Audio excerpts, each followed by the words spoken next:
Hello everyone, welcome back. I hope आप सब बिल्कुल अच्छे हैं। हमारी जो लाइफ है वो कभी भी एक सी नहीं चलती है। उतार चढ़ाव तो लगा ही रहता है और ठीक वैसे ही हमारे घर के जो काम है वो भी कभी भी एक से नहीं रहते हैं। कभी घर में इतना सारा काम होता है कि समझ नहीं आता कहाँ से शुरू करें और कहाँ पे खत्म करें, और कभी कभी तो घर में हमें ना के बराबर ही काम भी मिले। आज के इस वीडियो में आप लोगों के साथ शेयर करूंगी, जब घर में बहुत ज्यादा काम बिखरा हुआ रहता है या फिर कुछ ऐसे इम्पोर्टेंट टास्क जो हमें पूरे करने होते हैं, तो उसे हम किस तरीके से शॉर्ट आउट करें और अपने घर को हर समय नीट एंड क्लीन कैसे रखें। हम सभी जानते हैं कि हमारा मोस्टली टाइम जो है वो किचन में ही गुजरता है, और किचन में खाना बनाने के टाइम पर अगर चीजें हमारे सामने रखी हुई रहती, हमें फट से मिल जाती है, तो हमें कुकिंग में भी कोई प्रॉब्लम नहीं होती है।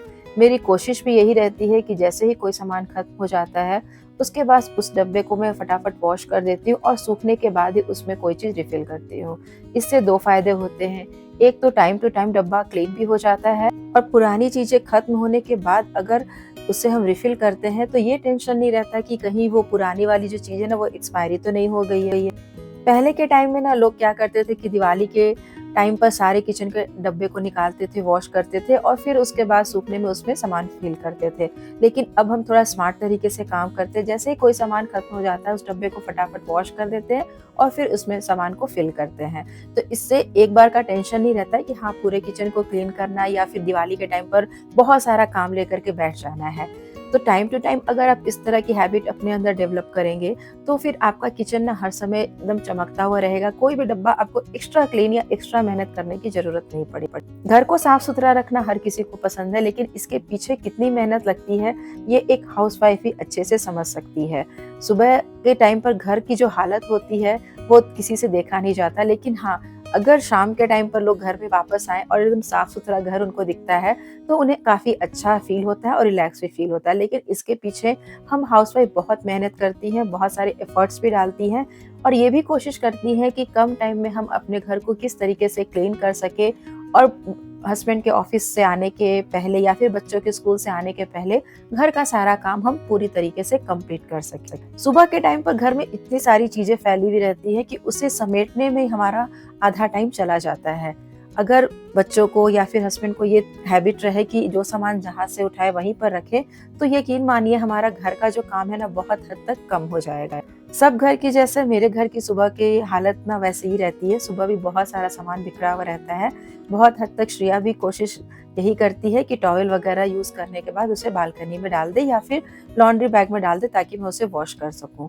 ये छोटी छोटी हैबिट्स मैंने अपने बच्चों को सिखा रखी है, ताकि मुझे ज्यादा मेहनत या फिर ज्यादा भाग दौड़ करके अपने घर को क्लीन ना करना पड़े। किचन एक ऐसी जगह होती है जहाँ पर काफी मैश क्रिएट होता है सुबह के टाइम पर खास तौर पर। तो टाइम टू टाइम अपने किचन को भी क्लीन करते रहें, और इस चीज का जरूर ध्यान रखें कि जो भी या जितनी बार भी आप कुकिंग करते हैं उसके बाद अपने किचन को अच्छी तरीके से क्लीन करें। जो भी एक्स्ट्रा चीजें इधर उधर पड़ी हुई रहती है उन सबको अपनी जगह पर ही रखें। हर किसी की बस की बात नहीं होती है सोफा वगैरह क्लीन करने की या फिर डेली डेली डस्टिंग करने की, और किसी किसी को तो ऐसी आदत भी नहीं रहती या किसी किसी का मन भी नहीं करता। लेकिन अगर आप डेली डस्टिंग करेंगे तो आपको इससे ये बेनिफिट मिलेगा कि घर तो आपका क्लीन रहेगा ही, या फिर किसी दिन अगर अचानक से कोई मेहमान भी आने वाले हो तो फिर पूरा दिन या फिर आधा दिन लग करके आपको अपने घर को क्लीन करने की जरूरत नहीं पड़ेगी। किचन में काम करते टाइम भी 5-10 मिनट निकाल करके आप किचन के कबर्ड को अच्छी तरीके से क्लीन कर सकते हैं। इवन कुकिंग करने के टाइम पर भी आप चिमनी वगैरह को अच्छे से क्लीन कर सकते हैं। मेरी कोशिश यही रहती है, जब कुकिंग मेरी कंप्लीट हो जाती है तो ऊपर के सारे कबर्ड को और चिमनी को मैं एक गीले कपड़े से ही वाइप आउट कर देती हूँ, क्योंकि कुकिंग करने के टाइम पर ना ऑयल के छींटे इधर उधर पड़ते ही हैं, कई बार तो मसाले के छींटे भी पड़ जाते हैं। तो अगर उन सबको आप एक बार दिन में किसी भी टाइम अगर क्लीन कर देते हैं ना, तो फिर उसके निशान बाद में जिद्दी नहीं होते और उसे क्लीन करने में हमें बाद में मेहनत भी नहीं लगती। बेसिक क्लीनिंग घर की तो हम हर रोज करते हैं, लेकिन कभी कभी कुछ चीजों की ना डीप क्लीनिंग भी हमें टाइम टू टाइम करनी चाहिए। हाँ, ये बात सच है कि आजकल की भागदौड़ वाली जिंदगी में हमें टाइम कम मिलता है, तो हम इतनी ज्यादा क्लीनिंग घर की नहीं कर पाते हैं। लेकिन मेरी एक बात यकीन मानिए, अगर आप किसी चीज को करने की ठान लेते हैं ना, तो फिर उसके लिए जो टाइम है ना वो अपने आप ही निकल जाता है, भले ही हम कितने ही बिजी क्यों ना हो। या फिर मेरा ये कहना है कि किसी भी काम को करने के लिए हमें अंदर से मोटिवेशन मिलना बहुत जरूरी है। चाहे वो कोई भी काम हो, जब तक हमें अंदर से इच्छा नहीं होगी तब तक उस काम को ना ही हम स्टार्ट कर पाएंगे और ना ही उसे कंप्लीट कर पाएंगे।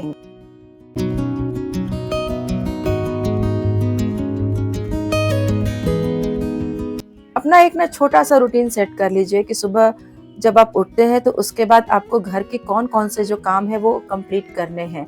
जो इम्पोर्टेंट काम है उसे आप पहले कंप्लीट करें और जो काम आपको लगता है कि थोड़ी देर के बाद हो जाएंगे उसे आप थोड़ी देर के बाद कर ले या फिर कल के लिए भी टाल सकते हैं। लेकिन हाँ, ज्यादा काम को कल पर ना टालें। इससे क्या होता है ना कि काम टलते जाते हैं और फिर हमें एक बार बहुत सारा घर का वर्क करना पड़ता है और हमें इरिटेशन भी होती है और साथ के साथ हमें अपने आप में गुस्सा भी आने लगता है। मैं हफ्ते में एक दिन डिसाइड करती हूँ जिस दिन मुझे सोफा को क्लीन करना होता है या फिर मुझे जिस दिन ऐसा लगता है कि घर के जो काम है ना वो थोड़े कम है, क्योंकि साइड में जो भी गैप होते हैं सोफे में उसमें कोई भी खाने की चीज बहुत ही आसानी से चली जाती है और अगर उसे आप टाइम टू टाइम क्लीन ना करें तो वहां से बहुत गंदी वाली बदबू भी आने लगती है और फिर वो धीरे धीरे अगर खाने की कोई भी चीज वहां पर रह जाती है और अगर आप उसे क्लीन करना भूल जाते हैं तो वहां पे भी कीड़े होने का भी चांस रहता है। तो भले ही आप बहुत अच्छे से क्लीन ना करें, लेकिन इस तरह के ब्रश की मदद से या फिर गीले कपड़े की मदद से आप अपने लेदर के सोफे को बहुत अच्छे से क्लीन कर सकते हैं। और अगर आपका जो सोफा है उसके ऊपर कपड़े का कवर चढ़ा हुआ है तो आप उसे एक ब्रश की मदद से भी बहुत अच्छे से क्लीन कर सकते हैं। ये जो ब्रश मैं यूज करती हूँ इससे बहुत ही अच्छे से बेड या फिर सोफा क्लीन हो जाता है। हमारे पास ना कुछ ऐसे टूल्स होने चाहिए जिससे हमारे घर के जो काम है ना वो बहुत ही आसानी से या कम टाइम में पूरे हो जाए। हर बार जरूरी नहीं होता है कि इस तरह की क्लीनिंग के लिए हम बाहर से ही किसी को हायर करें। छोटे छोटे एफर्ट्स लगा के या फिर आजकल यूट्यूब पे भी बहुत सारे ऐसे वीडियो है जिसे देख करके हम अपने घर को कम टाइम में और कम मेहनत में क्लीन कर सकते हैं। यहाँ पर मेरे पास जो सोफा है वो ब्लैक कलर का है और इसके नीचे की जो सीट है ना या बैक की जो सीट है वो आसानी से रिमूव हो जाती है, तो इन सबको हटा करके क्लीन करना मेरे लिए काफी इजी हो जाता है। और ब्लैक कलर होने के कारण इस पे ज्यादा गंदगी भी मुझे नहीं दिखती, लेकिन फिर भी मेरी कोशिश यही रहती है कि हफ्ते में एक बार मैं इसे गीले कपड़े से और ब्रश की मदद से अच्छे से क्लीन करूँ।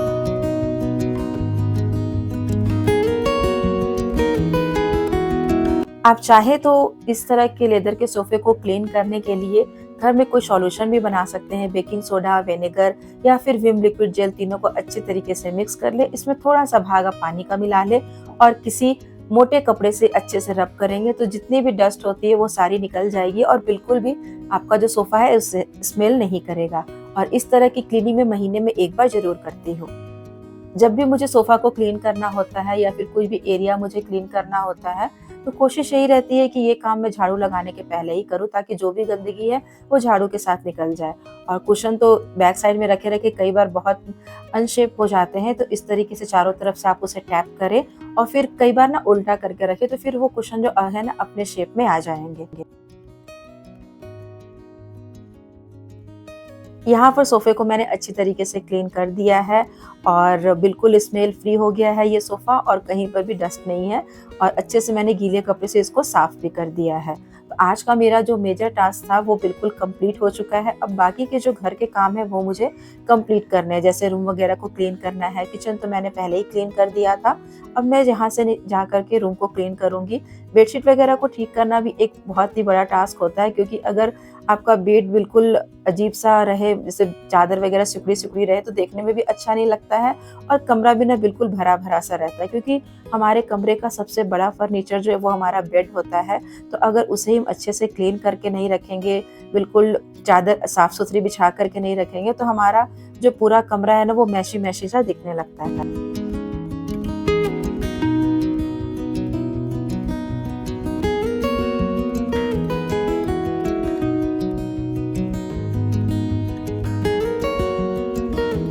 यहाँ का जो वेदर है ना वो बिल्कुल ठंडा होता है, धूल मिट्टी का कोई चांस नहीं रहता है, तो चीज़ें यहाँ पर मुझे कम क्लीन करनी होती है। यानी कि डस्टिंग अगर मैं एक दिन छोड़ के भी करूँ तो भी चलता है, क्योंकि यहाँ पे ज़्यादा डस्ट नहीं होता और मौसम यहाँ पे हमेशा बारिश वाला ही रहता है।